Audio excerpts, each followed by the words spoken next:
अरे ये क्या, त्रिलोक के स्वामी जिनके इशारे पर पूरी दुनिया नाचती है, आज उन्हें एक रेशमी रस्सी से बांधा जा रहा है।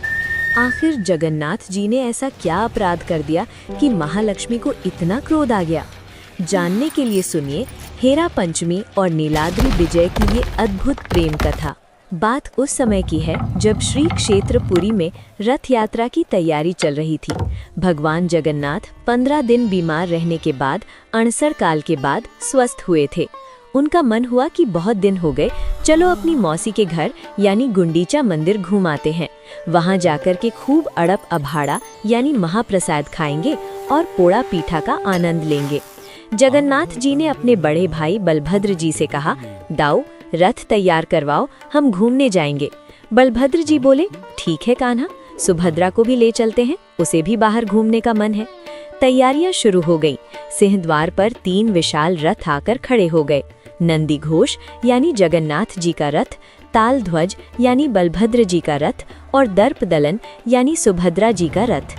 पूरे शहर में ढोल नगाड़े बज रहे थे, लेकिन इस शोर शराबे में जगन्नाथ जी एक छोटी सी बात भूल गए, या शायद जानबूझकर भूलने का नाटक करने लगे। उन्होंने अपनी धर्मपत्नी माता लक्ष्मी को तो बताया ही नहीं कि वो पिकनिक पर जा रहे हैं। अब जगन्नाथ जी, बलभद्र जी और सुभद्रा जी पहंडी करके यानी मंदिर से बाहर निकलने की रस्म करके बाहर आ रहे थे। तभी माता लक्ष्मी जी को दासी ने आकर खबर दी। दासी बोली, महारानी आपको पता नहीं है, प्रभु तो रथ में बैठकर घूमने जा रहे हैं। लक्ष्मी जी चौंक गईं। क्या, बिना मुझे बताए अकेले? लक्ष्मी जी दौड़ते हुए आईं और देखा कि जगन्नाथ जी रथ पर सवार होने ही वाले हैं। लक्ष्मी जी ने पूछा, स्वामी ये क्या हो रहा है? आप मुझे छोड़कर अकेले जा रहे हैं, क्या मेरे बिना आपका मन लग जाएगा? जगन्नाथ जी थोड़ा घबराए। दुनिया के नाथ हैं, पर पत्नी के सामने तो पति ही हैं। जगन्नाथ जी बहाना बनाते हुए बोले, अरे देवी आप नाराज मत होइए, देखिए बाहर कितनी धूप है, कितनी भीड़ है, लाखों भक्त धक्का मुक्की कर रहे हैं। आप इतनी कोमल हैं, आपको कष्ट होगा। और फिर भाई दाऊ और बहन सुभद्रा साथ हैं, मैं उनको लेकर बस अभी गया और अभी आया, केवल 2-3 दिन की तो बात है। लक्ष्मी जी ने मुंह बनाकर कहा, सच कह रहे हैं, जल्दी आएंगे? जगन्नाथ जी बोले, वचन देता हूँ, बस गया और आया। आप मंदिर का ध्यान रखिए, खजाना संभालिए। भोली भाली माता लक्ष्मी मान गई। उन्होंने सोचा, चलो मेरे स्वामी को थोड़ा घूमने का मन है, जाने देती हूँ। जगन्नाथ जी रथ पर बैठे और नंदी घोष रथ धड़ धड़ करता हुआ गुंडीचा मंदिर की ओर चल पड़ा। लक्ष्मी जी सिंहद्वार पर खड़ी होकर तब तक देखती रहीं जब तक रथ उनकी आंखों से ओझल नहीं हो गया। 1 दिन बीता, 2 दिन बीते, 3 दिन बीते। लक्ष्मी जी रोज द्वार पर खड़ी होकर राह देखती, आ जाएंगे, अभी आएंगे। लेकिन जगन्नाथ जी तो वहां मौसी के घर गुंडीचा मंदिर में आराम से बैठकर पोड़ा पीठा खा रहे हैं। भूल ही गए कि पीछे पत्नी को वचन देकर आए थे। 5वां दिन आ गया, इसे कहते हैं हेरा पंचमी। अब माता लक्ष्मी के सब्र का बांध टूट गया। लक्ष्मी जी अपनी सखियों से बोली, देख रही हो सखी, ये है पुरुषों का स्वभाव। वादा करके गए थे कि कल आऊंगा, और आज 5 दिन हो गए, कोई खबर नहीं। मौसी के घर जाकर मुझे भूल गए, अब मैं नहीं सहूंगी। सखी बोली, तो अब क्या करेंगी महारानी? लक्ष्मी जी की आंखों में क्रोध और प्रेम दोनों था। उन्होंने अपनी साड़ी का पल्लू कसते हुए कहा, अब मैं खुद वहां जाऊंगी, और ऐसे नहीं जाऊंगी, अपनी पूरी सेना लेकर जाऊंगी। आज जगन्नाथ जी को पता चलेगा कि लक्ष्मी कौन है। चलो पालकी तैयार करो। उस दिन श्री मंदिर से माता लक्ष्मी की पालकी निकली, लेकिन बड़े गुस्से में। आज वो शांत स्वरूपा नहीं थी, आज वो एक रूठी हुई पत्नी थी जो अपने पति को सबक सिखाने जा रही थी। उधर गुंडीचा मंदिर में महाप्रभु जगन्नाथ बड़े भाई बलभद्र और बहन सुभद्रा के साथ आनंद ले रहे थे। तभी अचानक बाहर शोर सुनाई दिया। जगन्नाथ जी के सेवकों ने दौड़ते हुए आकर कहा, प्रभु अनर्थ हो गया, महालक्ष्मी जी आ गई हैं और वो बहुत गुस्से में लग रही हैं। जगन्नाथ जी के माथे पर पसीना आ गया। उन्होंने सोचा, अरे बाप रे, मैंने वचन दिया था कि कल आ जाऊंगा, और यहाँ 5 दिन हो गए, अब तो खैर नहीं।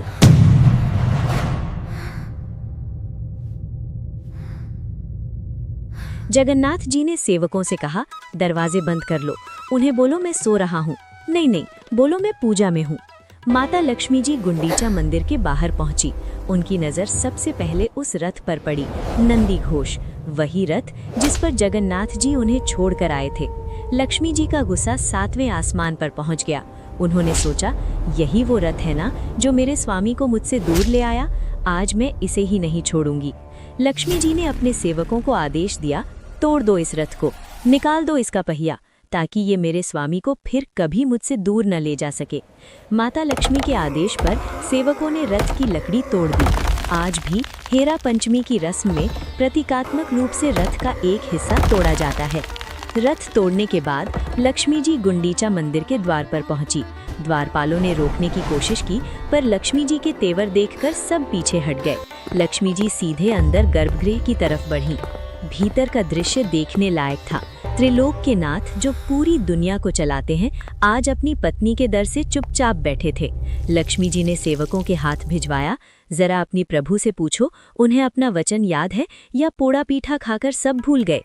जगन्नाथ जी ने पुजारियों के माध्यम से कहलवाया, देवी शांत हो जाओ, मैं तो बस आने ही वाला था। देखो, मैंने तुम्हारे लिए यहाँ से सौगात भी तैयार की हैं। लेकिन लक्ष्मी जी का गुस्सा शांत नहीं हुआ। उन्होंने जगन्नाथ जी के वस्त्र का एक टुकड़ा फाड़ दिया। ये उनकी नाराजगी जताने का तरीका था, और वहाँ बैठे सेवकों पर मोहा चूर्ण डाल दिया, जिससे सब मोहित हो जाएं और लक्ष्मी जी का विरोध ना कर सकें। लक्ष्मी जी बोली, मैं जा रही हूँ। अगर आप सच में मुझसे प्रेम करते हैं तो 3 दिन के अंदर वापस आ जाइएगा, और अगर नहीं आए तो फिर मैं मंदिर के द्वार हमेशा के लिए बंद कर दूंगी। इतना कहकर और अपना गुस्सा दिखाकर माता लक्ष्मी वहां से निकली। लेकिन जाते वक्त वो हेरा गोहेरी साही से गईं, ये दिखाने के लिए कि देखो, मैं आई थी और मैंने अपना गुस्सा जाहिर कर दिया है। जगन्नाथ जी ने पीछे से पुजारियों के हाथ माता लक्ष्मी को मनाने के लिए एक आज्ञा माला भिजवाई, मानो कह रहे हो, भाग्यवान मान जाओ, मैं जल्दी ही आऊँगा, पक्का आऊँगा। लक्ष्मी जी वो माला लेकर वापस श्री मंदिर लौट आईं। गुस्सा थोड़ा कम हुआ था, पर खत्म नहीं। उन्होंने मंदिर आकर मुख्य द्वार यानी जय विजय द्वार को भीतर से बंद करवा दिया और आदेश दिया, जब तक वो नहीं आते द्वार नहीं खुलेगा, और जब वो आएंगे तो उन्हें अंदर घुसने नहीं दिया जाएगा। अब सवाल ये था कि जब जगन्नाथ जी वापस आएंगे तो वो मंदिर में घुसेंगे कैसे, क्योंकि चाबी तो लक्ष्मी जी के पास है। आखिरकार 9 दिन बाद बाहुड़ा यात्रा संपन्न हुई और भगवान वापस अपने घर श्री मंदिर लौटे। सबसे पहले बड़े भाई बलभद्र जी आए। लक्ष्मी जी ने सोचा, ये तो जेठ जी हैं, इन्हें रोकना मर्यादा के खिलाफ है, तो उन्होंने दरवाजा खोल दिया। बलभद्र जी अंदर चले गए। फिर बहन सुभद्रा आई। लक्ष्मी जी ने सोचा, ये तो ननद है, घर की बच्ची है, इसे क्या रोकूं। सुभद्रा जी भी अंदर चली गईं। अब बारी आई हमारे नटखट प्रभु जगन्नाथ जी की। जैसे ही जगन्नाथ जी ने सिंह द्वार यानी मुख्य द्वार में कदम रखा, धड़ाम, दरवाजा उनके मुंह पर बंद हो गया। बाहर जगन्नाथ जी खड़े हैं और अंदर रूठी हुई महालक्ष्मी। अब शुरू होता है दुनिया का सबसे अनोखा संवाद, जिसे लक्ष्मी नारायण बचनिका कहा जाता है। इसमें पति पत्नी के बीच मीठी नोक-झोंक होती है। ये संवाद आज भी पुजारियों के 2 समूहों द्वारा निभाई जाती है। संवाद: जगन्नाथ बाहर से, अरे देवी दरवाजा खोलो, मैं आ गया हूँ, देखो मैं कितनी दूर से चलकर आया हूँ, थक गया हूँ।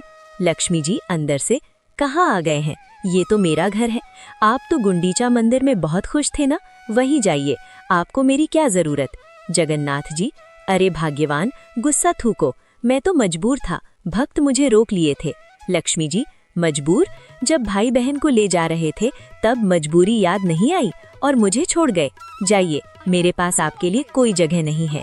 जगन्नाथ जी समझ गए कि बातों से काम नहीं चलेगा, पत्नी का गुस्सा ठंडा करने के लिए कुछ मीठा चाहिए। तब जगन्नाथ जी ने अपना ब्रह्मास्त्र निकाला। उन्होंने दुनिया की सबसे रसीली मिठाई रसगुल्ला प्रकट किया। देखो देवी, मैं खाली हाथ नहीं आया हूँ, मैं तुम्हारे लिए ये विशेष मिठाई लाया हूँ, रसगुल्ला। इसे खाओगी तो सारा गुस्सा भूल जाओगी। मिठाई देखकर और पति का इतना प्यार देखकर माता लक्ष्मी का दिल पिघल गया। उन्होंने सोचा, चलो सुबह का भूला अगर शाम को रसगुल्ला लेकर घर आए तो उसे माफ कर देना चाहिए। धीरे धीरे चरमराहट के साथ सिंह द्वार के कपाट खुले। जगन्नाथ जी खुश हो गए, चलो जान बची। वो सीना तानकर जैसे ही जय विजय द्वार से अंदर घुसने लगे, तभी दृश्य लक्ष्मी जी के इशारे पर देवदासियों ने जगन्नाथ जी को रोक लिया और उनके कपड़े एक रेशमी रस्सी से बांध दिए। जगन्नाथ जी, अरे ये क्या, दरवाजा खोला और अब मुझे रस्सी से बांध रही हो। लक्ष्मी जी, हाँ, ताकि आप फिर कभी मुझे बिना बताए भाग न सकें। ये सजा है आपकी। अब आपको वचन देना होगा। जगन्नाथ जी, कैसा वचन? लक्ष्मी जी, वचन दीजिए कि अगली बार जब भी आप रथ यात्रा पर जाएंगे मुझे साथ लेकर जाएंगे और कभी मुझे अकेले छोड़कर नहीं भागेंगे। जगन्नाथ जी ने मुस्कुराते हुए हार मान ली। जगन्नाथ जी, तथास्तु देवी, मैं वचन देता हूँ। अब ये रस्सी खोलो, बहुत भूख लगी है। और इस तरह रसगुल्ला खिलाकर और वचन देकर भगवान जगन्नाथ को अपने ही घर में प्रवेश मिला। इस दिन को नीलाद्रि विजय कहते हैं और इसी दिन की याद में आज भी उड़ीसा में रसगुल्ला दिवस मनाया जाता है। ये कथा हमें सिखाती है कि चाहे कोई त्रिलोक का स्वामी ही क्यों ना हो, प्रेम के बंधन और पत्नी के गुस्से के आगे उसे भी झुकना पड़ता है।